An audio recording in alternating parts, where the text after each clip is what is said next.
quite yet, and Mr. Reed is gonna take over.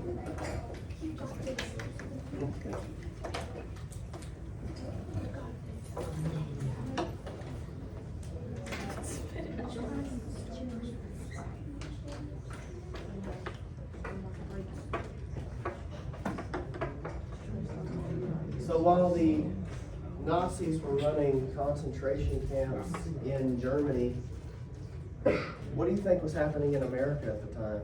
Oh, Okay. I don't think they knew because of the propaganda, like, and then on top of that, like, they were like, it's like a long way, and they didn't really have like the transportation and stuff for like mail and stuff like that, so they really didn't know. So, yeah, some of the people may have not have known. I think our government may have had some intelligence. Is this, are we talking Pearl Harbor or post-Pearl Harbor? I said, okay, so Pearl Harbor happened at least during this time. We know that the concentration camps were still going on during Pearl Harbor, right? Yeah, because I was gonna say the US got involved in the war after Pearl Harbor. Right. So that probably had something to do with their knowledge of what was going on in Germany towards the end. Right. Because what was our goal? Does everybody know our goal during World War II? Stay neutral, stay out of it. World War I was supposed to be the war to end all wars. We weren't supposed to get involved. We were supposed to just take care of our own. And then Pearl Harbor happens, right? Well, what happens after Pearl Harbor? You declare war on Japan and Germany declares war on us. A little bit before that. Well, let's talk about it. Yeah, go ahead. Did they like retaliate by like bombing? That No, that was That's later. Yeah. Go ahead. We put Japanese Americans in camps. That is correct. That's what we're talking about today. Who wants to read our standard today? Go ahead. Yeah. Determine a central idea of a text and analyze its development over the course of text. Include its relationship to supporting ideas. Provide an objective summary. So today we're looking at the central idea behind American internment camps and comparing it to the central idea that you've been talking about behind Nazi concentration camps. So concentration camps in 1942. We're talking about some background knowledge. You see there, that almost looks familiar, just different faces. That is correct. They do look Asian. These are people of Japanese descent. There was a fear-mongering between, there was a pressure on the U.S. government to lock up Japanese Americans, afraid that they were going to take the side of the Japanese, right, during the war. Oh, yes. So they legislated to put all Japanese Americans into these internment camps until the end of the war. In fact, it was at least a month after the war had ended.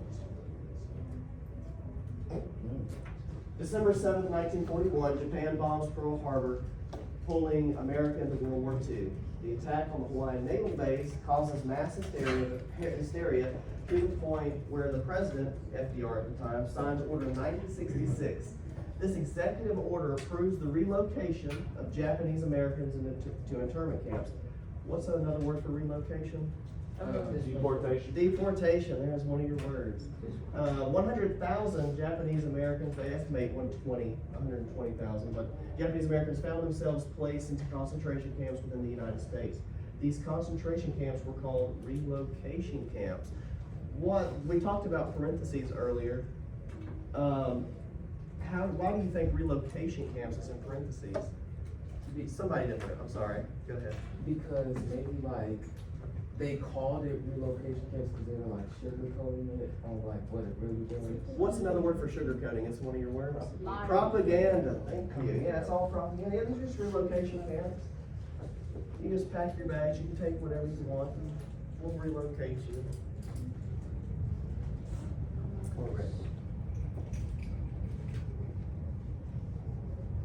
The difference between an internment camp and a concentration camp. The terms are essentially the same. Even President FDR referred to the internment camps as concentration camps in his speech. Concentration camps have a harsh tone associated with them because of the extermination of 6 million Jews today.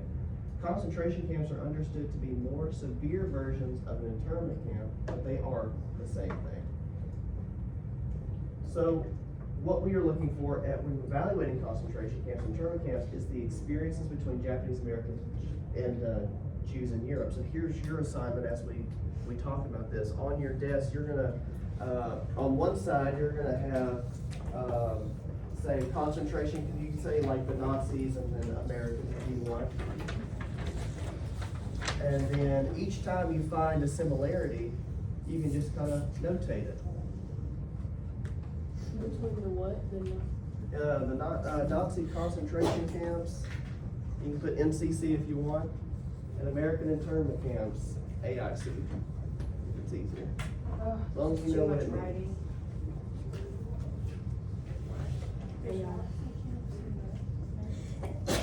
Bless you.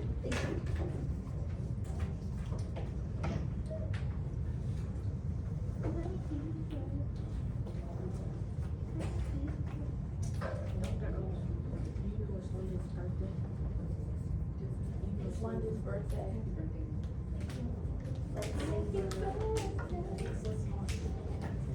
She said it at the end of the class. Here's a picture of what these internment camps would have looked like. That's a lot.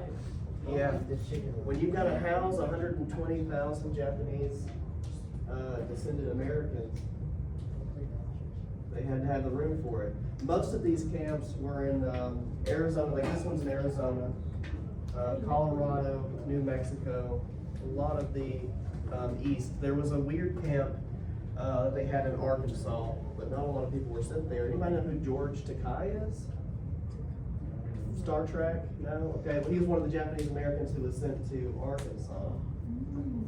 Yes, I know that. Anybody know Mr. Miyagi? Yeah. He's an internment camp survivor. He was really young at the time, but he survived tuberculosis, which was really common in these camps. Oh, I did an assignment on that in science. It's like, Here we go. Does this picture look familiar? Yes. This is America, 1942.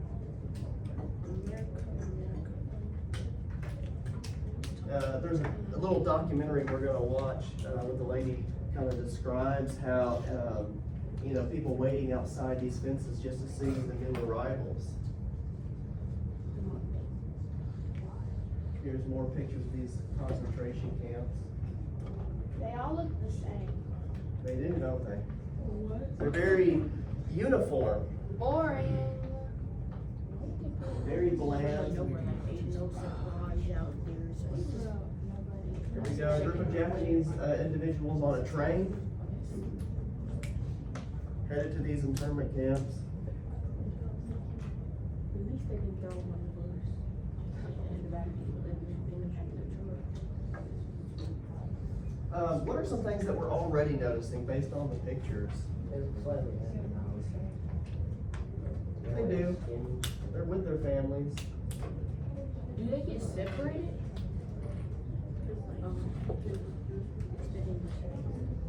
Alright, Jewish people were sent by trains to concentration camps. We're sending Japanese individuals to concentration camps.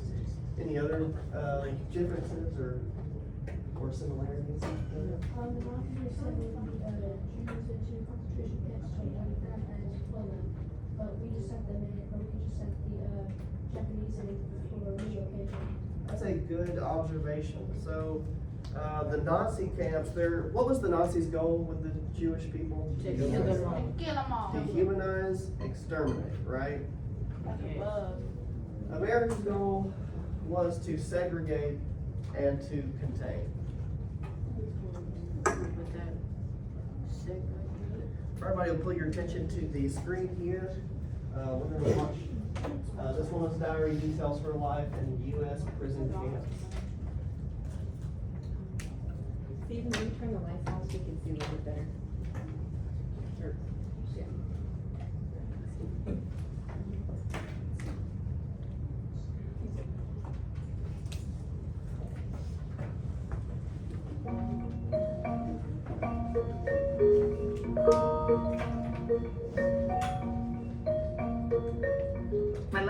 diary from the day that she married.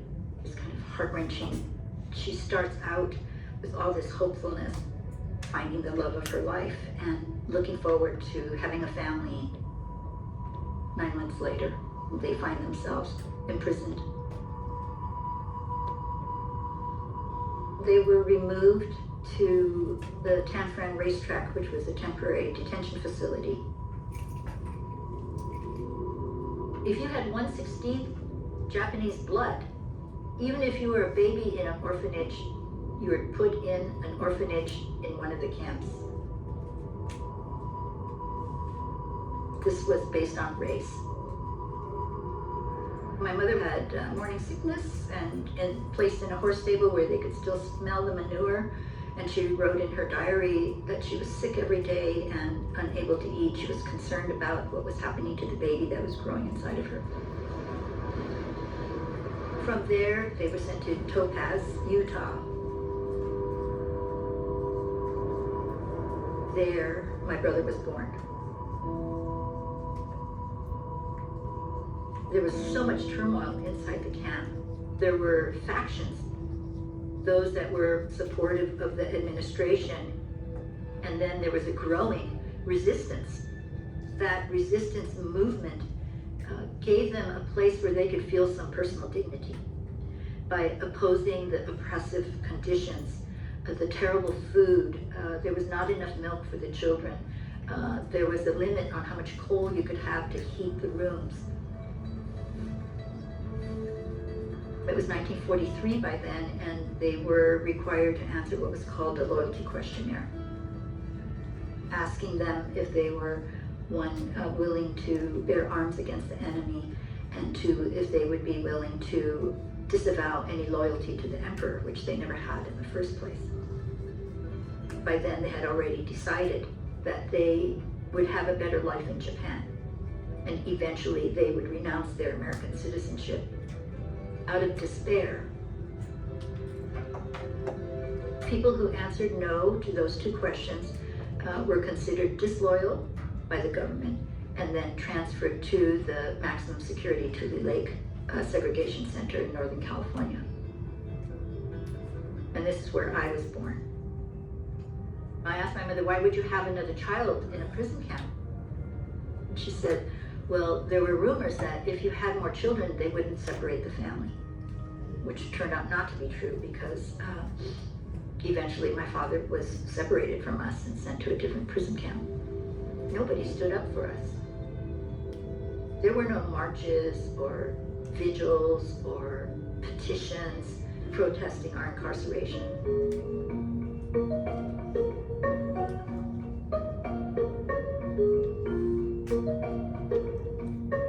It's the same euphemistic language.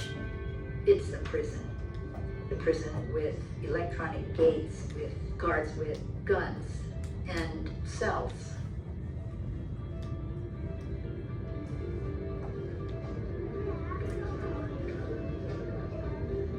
Many of us are wanting to stand with people who are being targeted today and not letting them feel like their incarceration is justified and we're going to ignore it. We're not.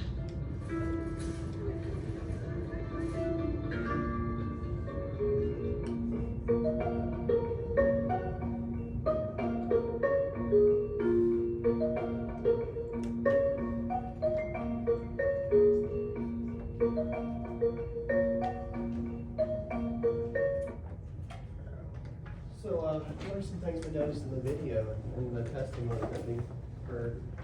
Like, 1/16, Japanese. 1/16. And we don't change a whole lot because after World War II is over, the Red Scare kicks in, afraid that Russia will find out how to invent a nuclear bomb. And so then communists will be, or anybody suspected of being a communist will be targeted at that point. So it's just one fear that leads to another, right? Hysteria is another word for fear. Anything else? Yeah. Paranoia that like something might happen. Paranoia. you're giving these people a test, they're saying no to both questions, but then you're still an enemy of the state, right? It's almost like, yeah, you're gonna take a test, but you're gonna fail, and so, these are loaded questions. Uh-huh. Like, there was just been some rain. Religion, okay, yeah. So, yeah, I mean, it's almost like, do you remember what happened after 9/11? Yes. Guantanamo Bay. Was that- Guantanamo Bay, right? The prison opened up, right? Hysteria against Muslim Americans happened, right? When people are vulnerable, they are more easily manipulated into being afraid. So then they put up these walls, right? We saw that with Germany after they lost World War I, and they were desperate to get back their economy. So Hitler promises them a way to do that and unites the people through the hatred of the Jewish people. We were vulnerable after the bombing of Pearl Harbor. There is no fear, but there's nothing to fear but fear itself. Franklin Delano Roosevelt, in his speech after the bombing of Pearl Harbor, he united the people and says, like, in order to contain their fear, we're going to lock up Japanese individuals, right? After 9/11, we were vulnerable again. We thought we were untouchable, and this terrorist attack happens. So we create the TSA. We're like, we don't want anybody to have a chance to bring bombs on a plane or hijack airplanes. So let's start new government departments to do this, right? And that also leads to profiling. And if you're a certain color, you may be stopped by the TSA and screened, right? Because of the fear that happened. Fear has this ability to control people or allow people to be controlled. We kind of even saw this at the end of the video where the people who suffered these internment camps growing up, they also want to stop that from happening today, where there's this mass hysteria against Hispanic individuals, right? And immigration. We're seeing this over and over. We're seeing the history repeat itself, right? And we're seeing this correlation between America and even the Nazi internment camps. Here is some propaganda rhetoric quotation from people that are obviously for these Japanese internment camps. When the Japanese sunk as low as they did on Sunday morning, they were closer to unreasoning animals than human beings. No longer will men condemn the actions of others by saying it was a skunkish trick. Much more damning will be the phrase of all the lowest Japanese-ish things to do. Lowest animals now surpassed. That's a San Francisco Examiner on December 11th, 1941. What did he just call people? Skunks. Skunks, animals. Is this very close to Nazi rhetoric? Is to, what Because was, they would call the Jews snakes. snake, oh, that's a good comparison. That's really good. So snakes, animals, right? We consider ourselves, I guess, the top of the food chain, right? We're, according to biology, we're animal that's up there, right? And so in order to lower somebody, you compare them to an animal, right? Most of our English insults are animal related. So you dehumanize somebody by making them something not human. And so this guy they're skunkish. What they did stinks. But he's also doing something, how Hitler blamed the entire economy falling on the Jewish people, right? Just because Jewish people happen to be in line to finances and their roles were hereditary. So their father was in finance, so they're in finance, and their children will be in finance, right? Same thing here. We're taking a group of people and we're blaming it on all of them, whether they had anything to do with it or not. Anybody else wanna add to that? Go ahead.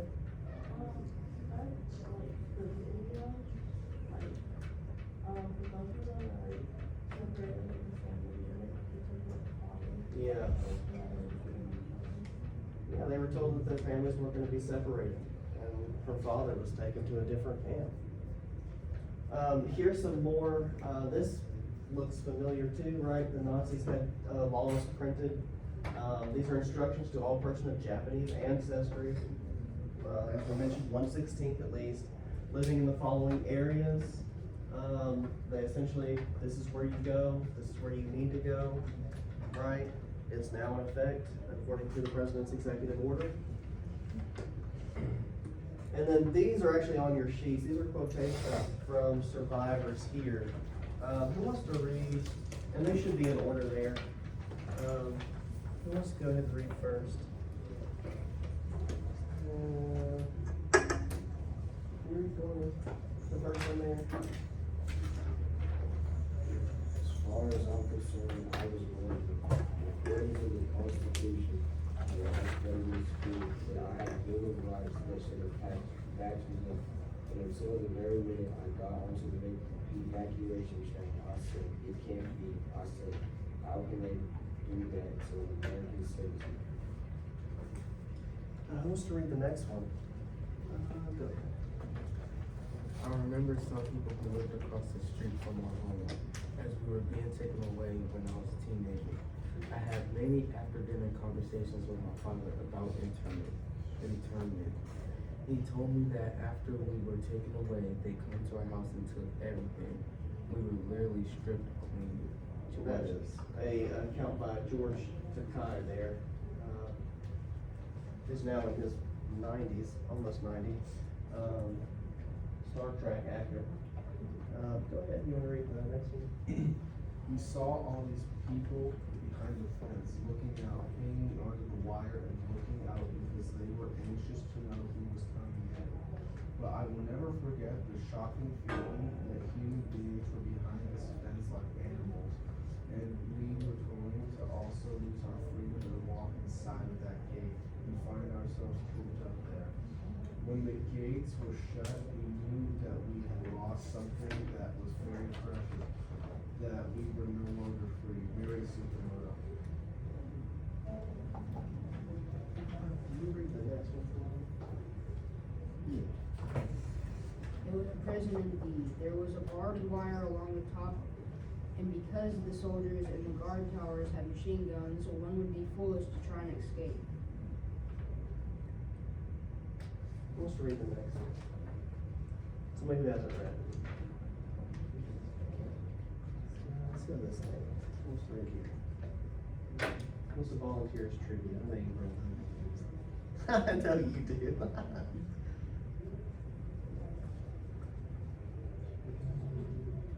Fourth one or fifth one?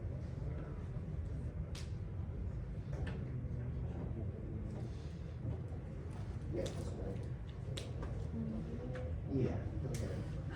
Finally getting out of the camp for a great day. It felt so good to get out of the gates and just know that you were going home. Finally. Home wasn't where I left it though. Getting back, I was just shocked to see what had happened. Our home being bought by a different family.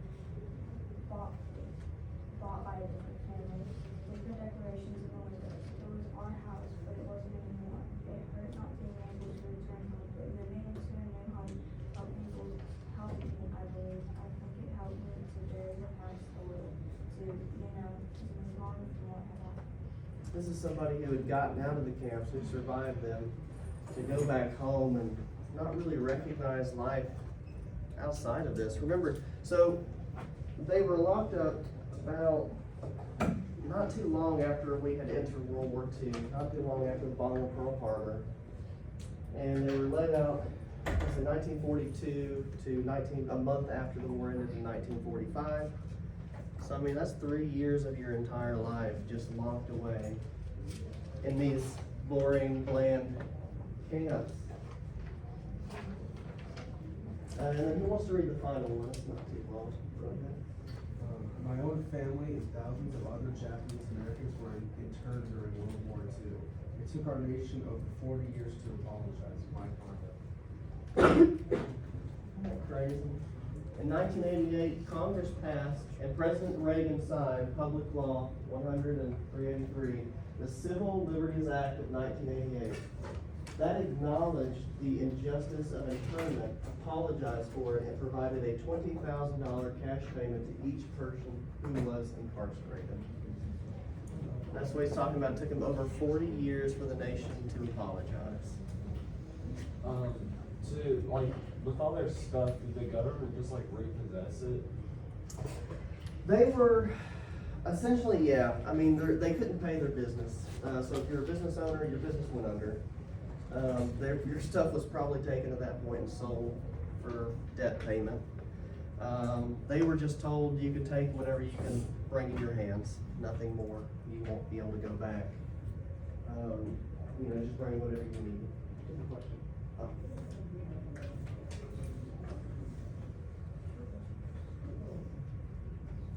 These desks are filled.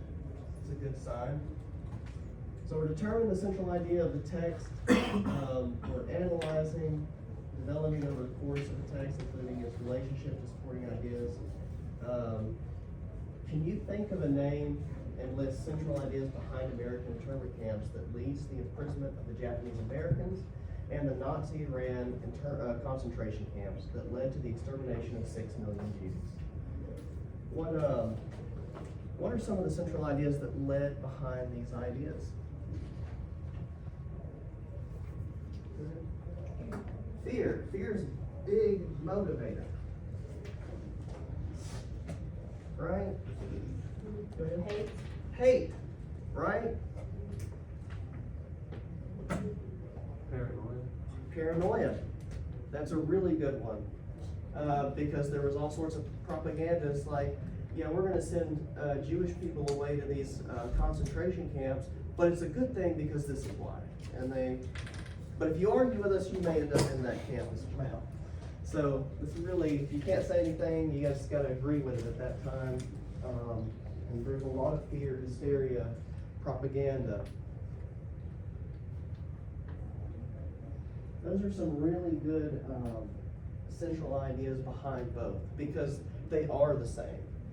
Now, granted, our goal may not have been to eradicate the 120,000 Japanese Americans that were in those camps, but it almost makes you wonder if if the American government was inspired by Adolf Hitler's camps. Like, well, maybe we can build them a similar way. Maybe they were trying to do it for like to get even with them because Germany was allies with Japan during that time period, and they probably knew that, so they wanted to. That's very true too. Now, we hear about the Japanese Americans because they were the majority of these camps, but Italians and Germans were also sent to these camps as well when we entered World War II. And just like we talked about earlier, that girl who was extremely malnourished. Thank you, malnourished. Tuberculosis was very common. It's a lung infection. Very few people survived, and they didn't have the medicine that we had today to help with tuberculosis. When you get a lot of people in close quarters, right, it's usually not a good thing as far as germs and bacteria, especially if you're not washing your hands. We saw that with COVID, right? Anything else, any other comparisons we want to add? Yeah, so.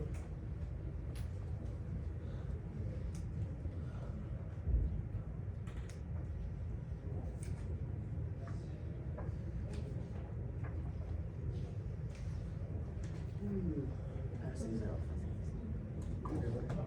Either one.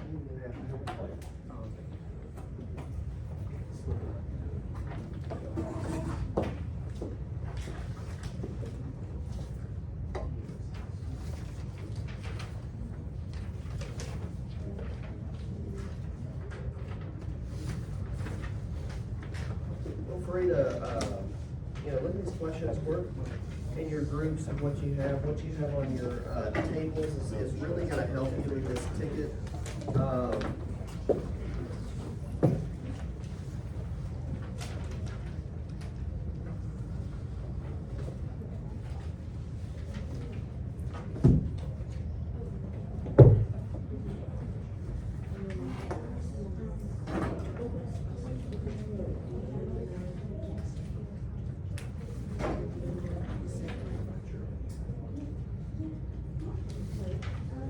You'll do me a favor, there's not a place for it, but if you'll put your ring on there.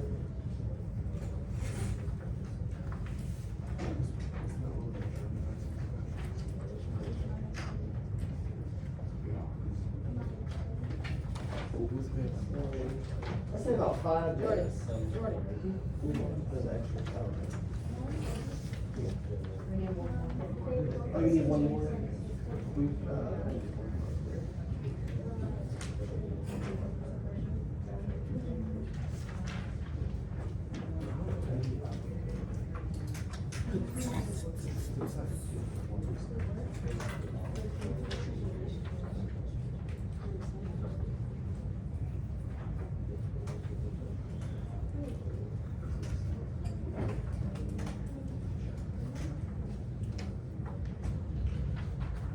Oh, and just so you know, I have college kids in my class, so around my age, I'm older than most college kids, not by much. That didn't even know that this happened. So if you did know this was a thing, that is amazing. They were really surprised when somebody did one of our history majors was doing a simulated lesson and teaching it, and then this was one of the things he had covered, so. And some people were like, wait, this happened?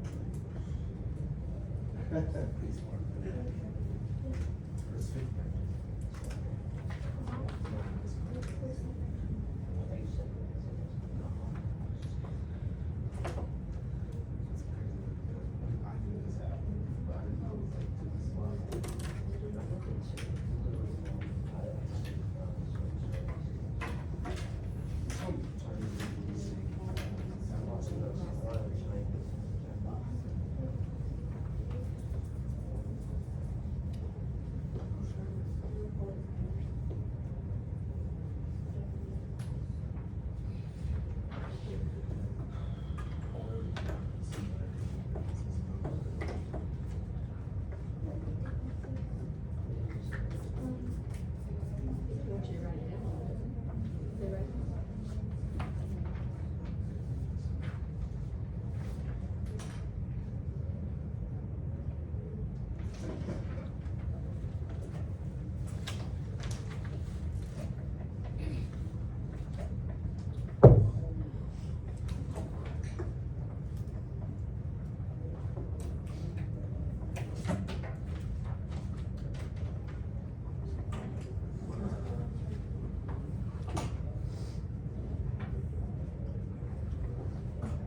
Oh, you guys can write on that, by the way. Yeah, if you didn't know, you can write on this, I'm just encouraged. You're just using the information on your desk to answer.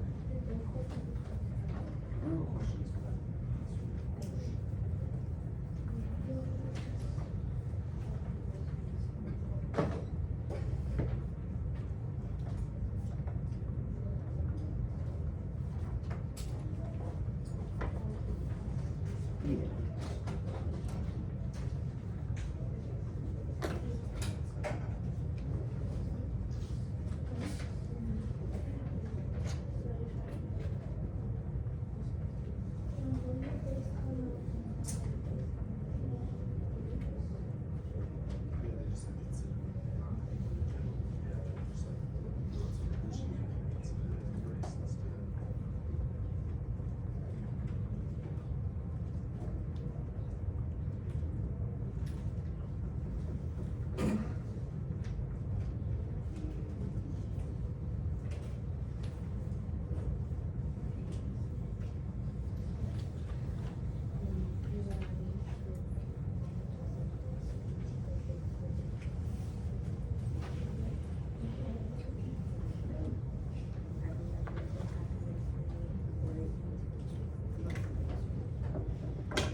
So essentially, this is, otherwise, survivors of concentration camp. So, how might his experience be similar to somebody who survived the Japanese internment? How might this quote resonate with somebody who had gotten out of the Japanese internment?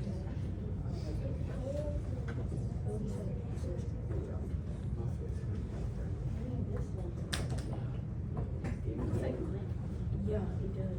It looks like a rider sheet.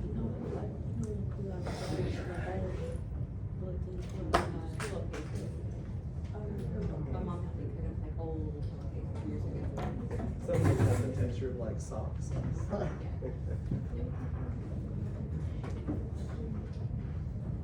Great idea, though.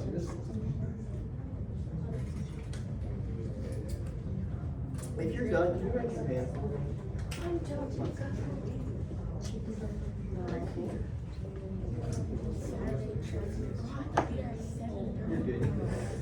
I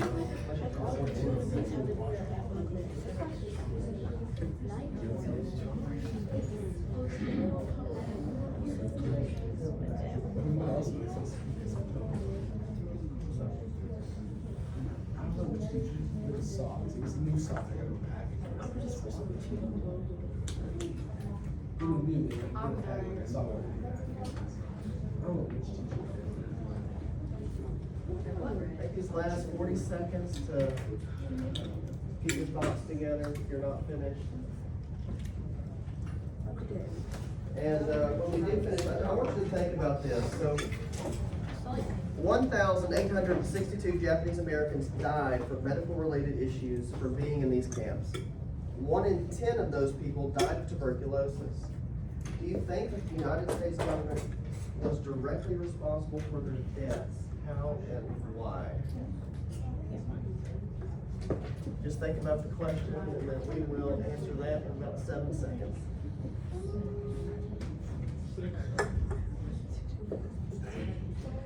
Right.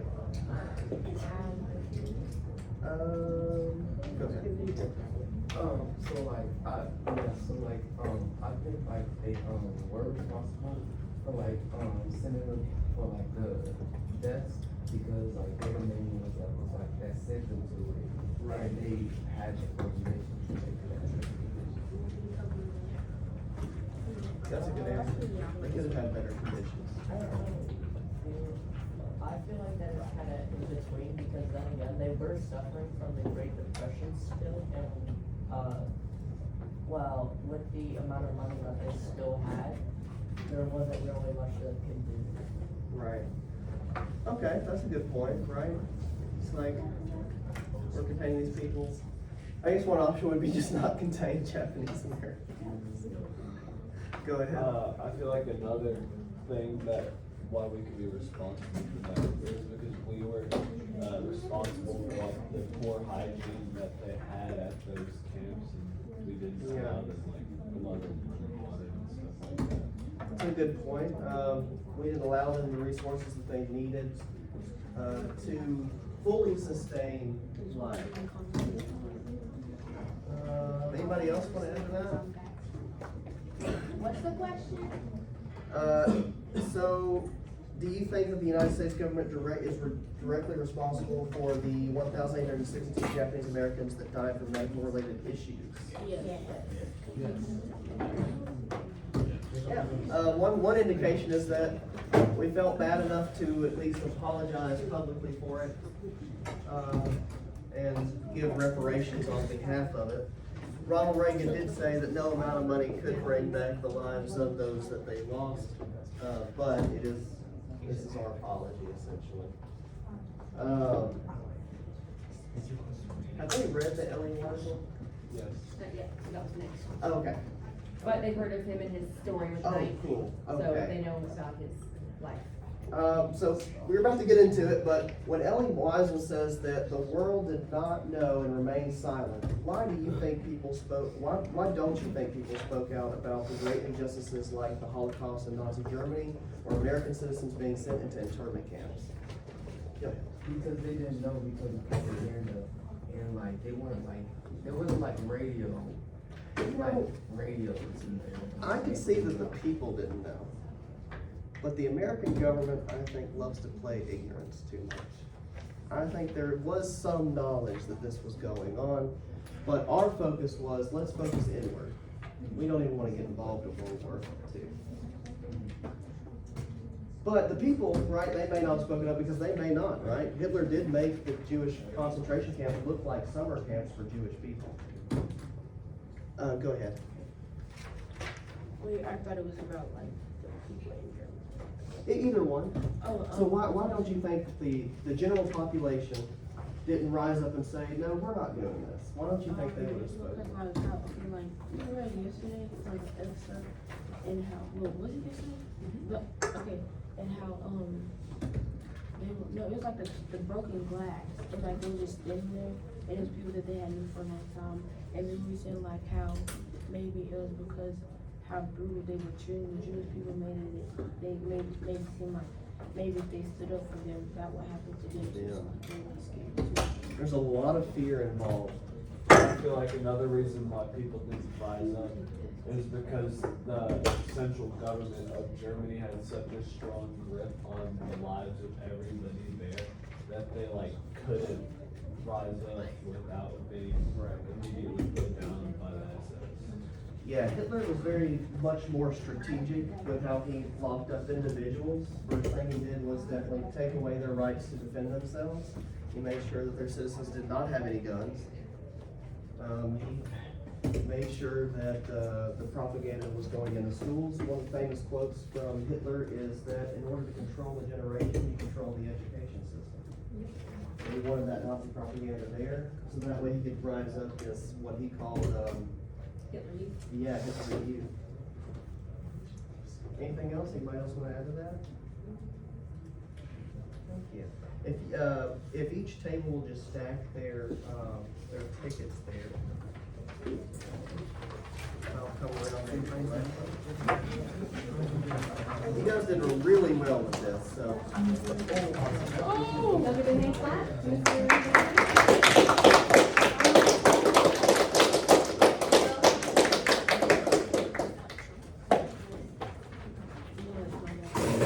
So actually, I'm looking from a distance.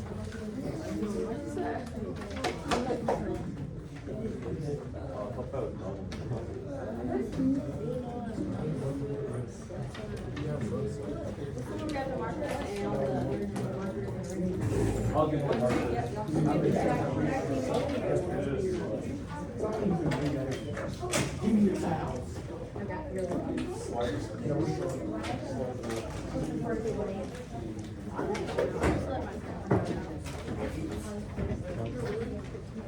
Alright, waterfall.